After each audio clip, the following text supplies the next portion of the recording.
So next, I will fill this part. I will fill half of the leaf, this side here. And the stitch is called Heavy Dawn. And like I mentioned earlier, some people love it, some people hate it. Personally, I think if it's used in the right place, it can look very good and can be very effective. All right, now the next thing is I work with a single thread now. So the outline is done with a double thread. Once the outline is finished, we start working with a single thread. So in order to start off, I will secure the thread in the back first. So I want to start here on this part. So that's where I want my thread to come out. This is the area I will fill in. I need to start here. So the way I secure my thread, it's again, I go under my outline.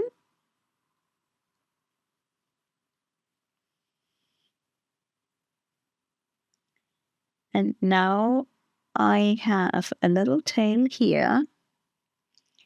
And basically, I will stitch that tail down over the already existing outline.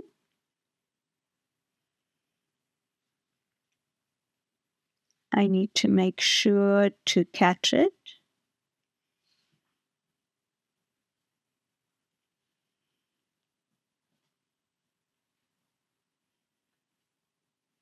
Okay, so things got knotted up a bit here.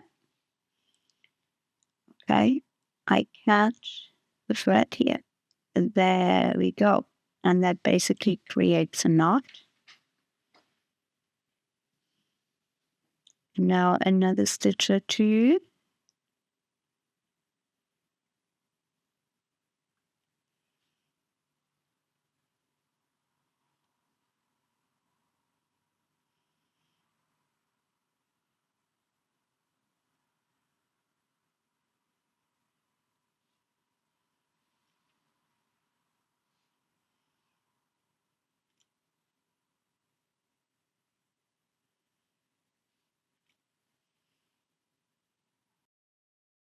And now I will take this tail and trim it down, being careful not to cut the thread I'm working with. And I am ready to start. Okay, I start here.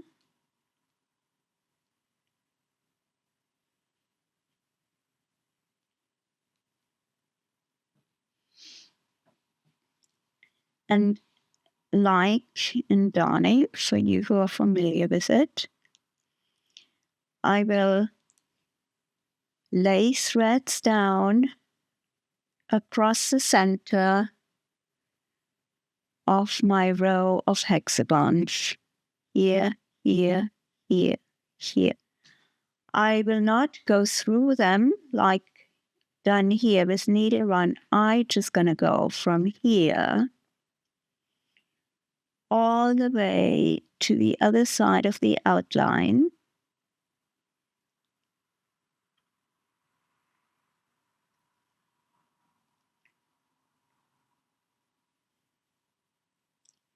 And lay down a thread.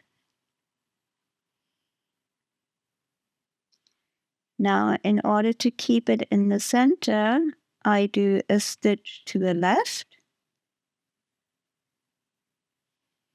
or underneath, as it is the case here.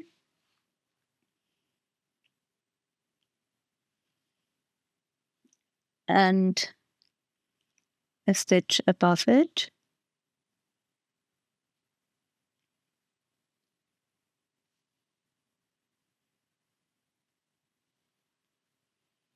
All right, to secure it.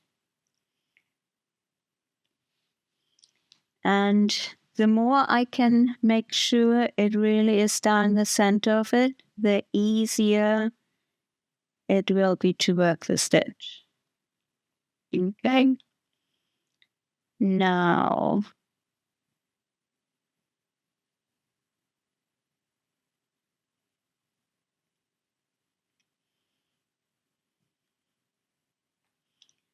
see that?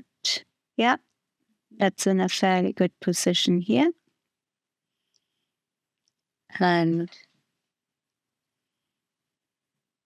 I secure it on this end.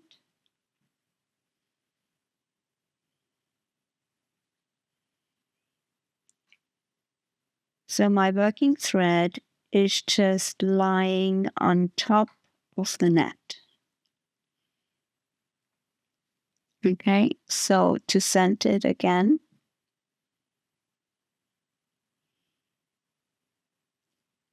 one stitch to either side.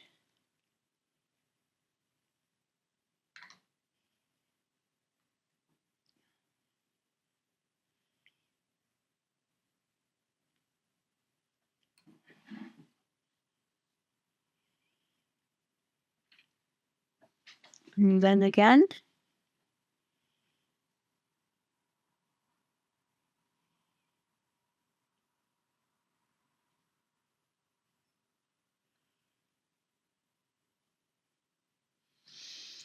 Next row.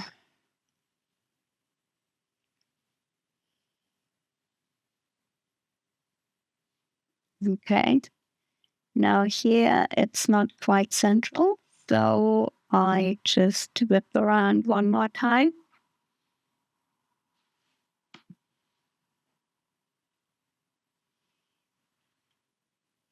And this is much better.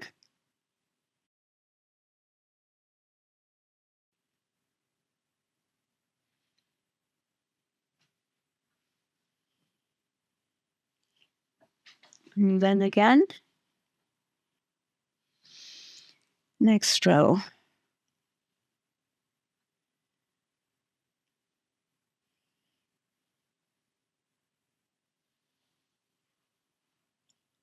So a stitch on either side of the thread to secure it in the middle.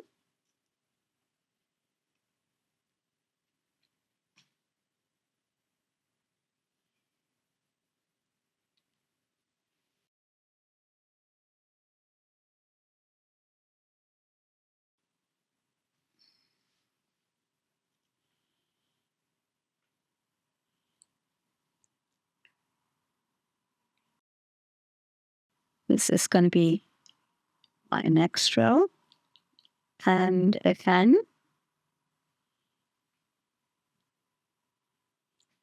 I whip around one more time to center it more.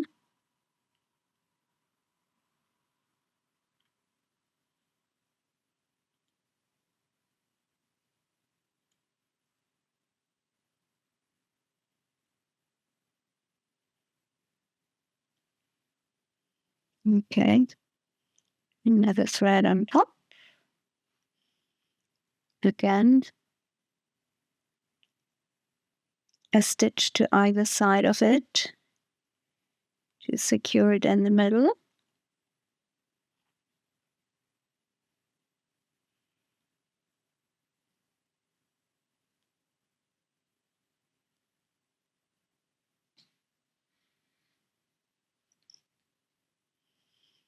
And 2 rows to go.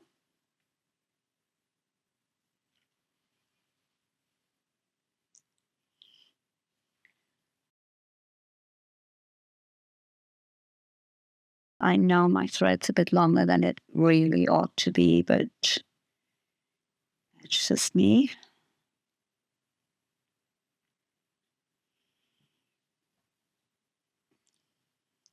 Shorter threads don't tend to tangle and knot. So if you don't like to deal with tangles and knots, keep your working thread shorter.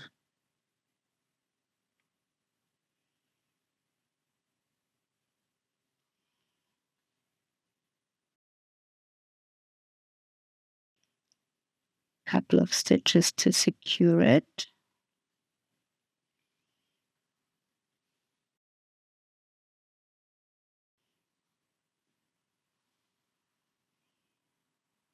And now we need one final one down here.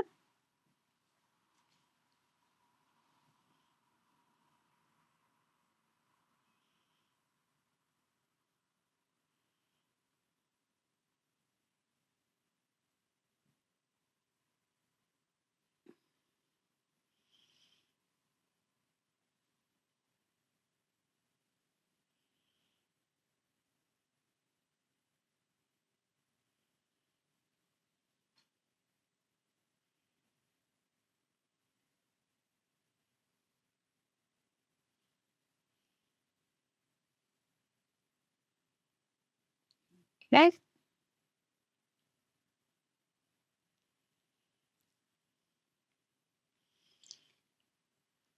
So this is step one of the heavy darn stitch, is to lay down the thread. Okay. I give it another stitch here.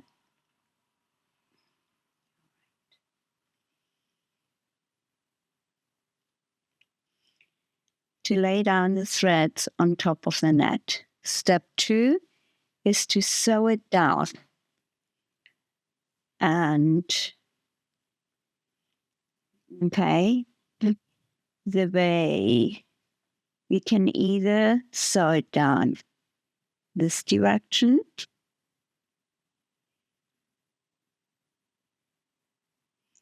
or that direction. And my personal preference is this direction.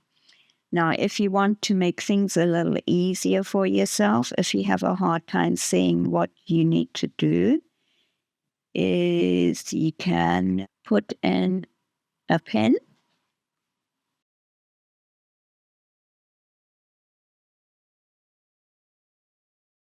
to give you a reference point as to which direction you need to go.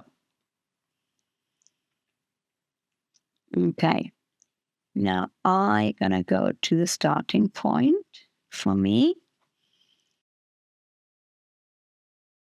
this row.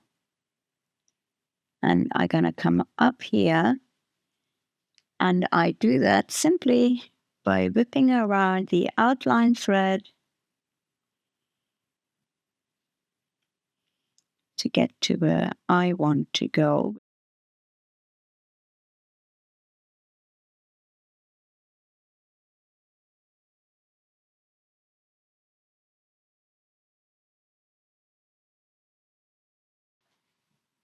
To this spot. Now, what I'm doing is I'm coming out of the gasket, the hexagon. Here's a disadvantage of having that pin. My thread just wrapped around it.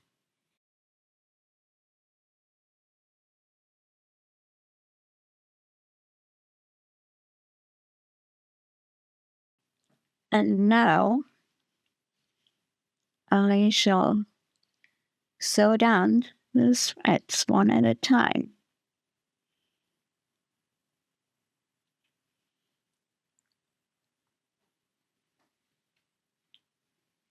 And I'm going in the direction of the pin. I'm running parallel to the pin.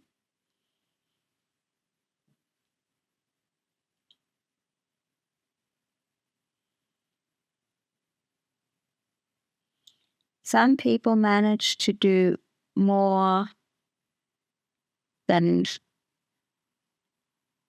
one thread at a time.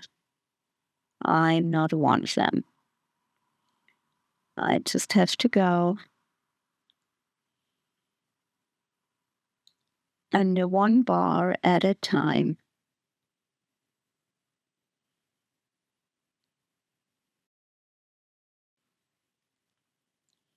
Here I am at the other side.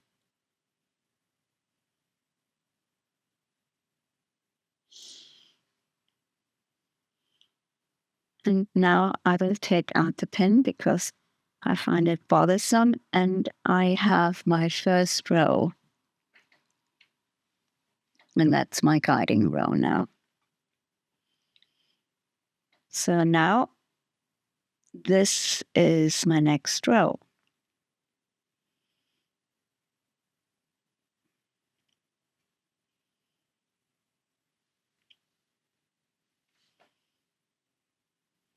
Now you see why it makes life easier with the stitch if you have the threads in the middle of your hexagons.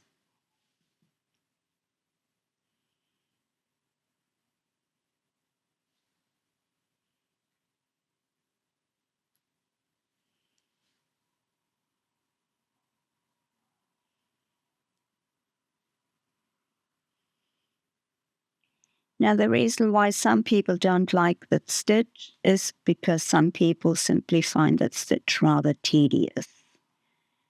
And there is somewhat of a divided opinion on how suitable it is for a beginner.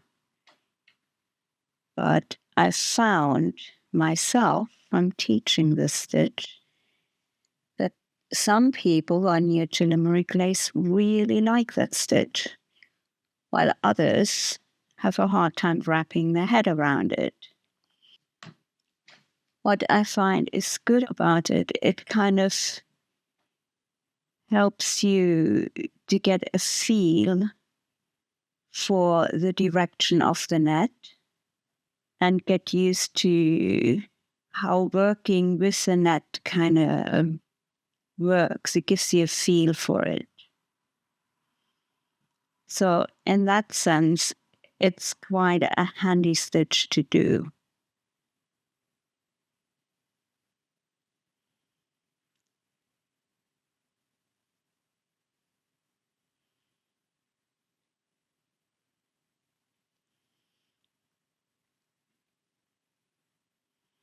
So just keep picking up the bars in between your threads.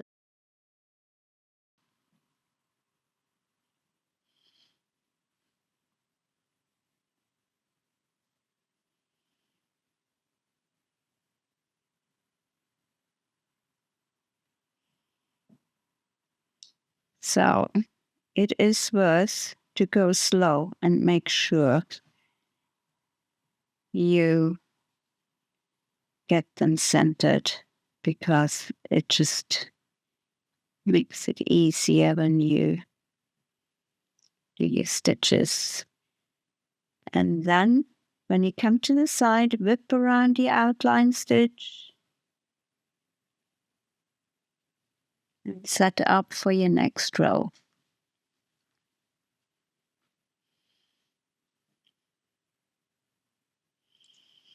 And here it's already starting to give you an idea what the finished product will look like.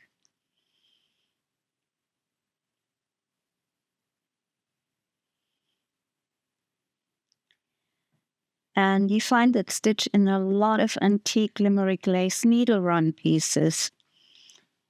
But to be honest, when I first saw them, I didn't immediately recognize them. And the reason is that in antique pieces, oftentimes the thread that was being used was a fair bit finer, while the net was, first of all, it wasn't that, the net wasn't hexagons, but it was like more like squares or like diamonds.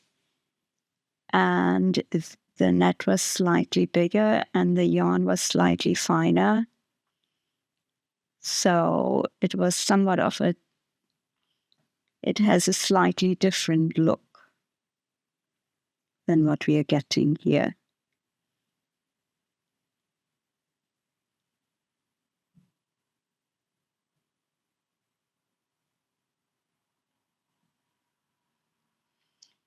So basically, you just sewing down the threads that you laid. by going underneath the bars in between.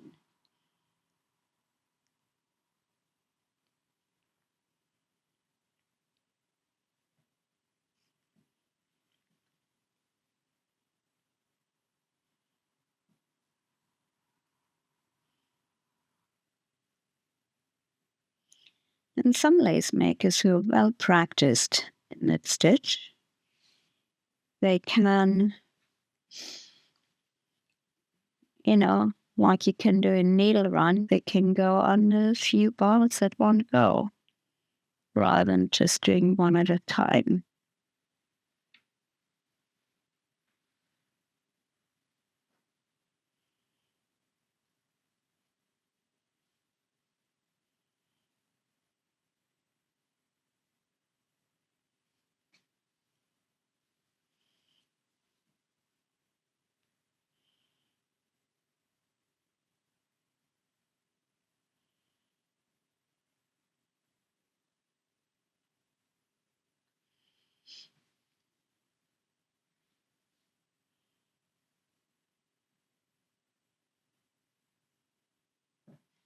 Okay, now the heavy darn stitch is finished, and as you look at it close up, it's quite a solid stitch. I have to go to the back now and again secure the thread.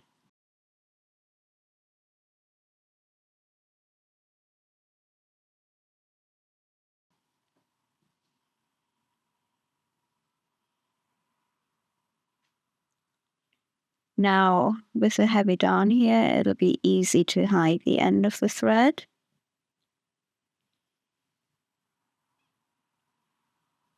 You can hear making a knot.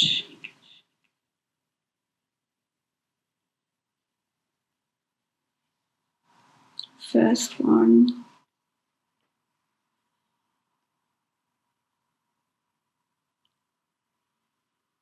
And then go through there again.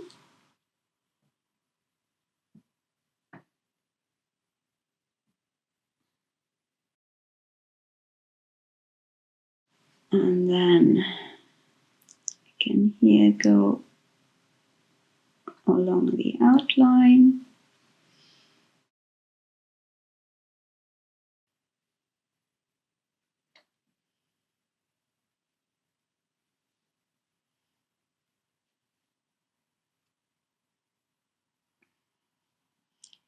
It's nice to always immediately tidy up your threads if at all possible, because otherwise you just wind up with a mess and it's not a lot of fun to work with. Okay, so here we go. Now, all we want to do now is we want to fill in this area. And if we want to cut it here, we'd want to have a heavier outline out here to make it all more secure. Okay, here we have again our heavy darn stitch. And like I said earlier on, some people find it complicated, some people love it. But if you have difficulties with it, there is a simple alternative with a similar effect, and that is basically parallel running stitches. And I have here a leaf that was done just using a running stitch. Running stitch is just your in and out, in and out. So rather than laying the threads on top, I gonna go just in and out with a running stitch. And then I return the same way through the same hexagons. And then I do the next parallel row, the next parallel row, and so on, and fill up my area that way. And it also has quite a nice effect. And in some ways, it's simpler to do. Then again, I found people who prefer doing the heavy darn to the running stitch. So it really is up to you. And just like with the heavy darn, whenever you come to the edge of your area, you whip your thread around the outline, because otherwise you'll have gaps between the outline and your filling. So always whip around the outline.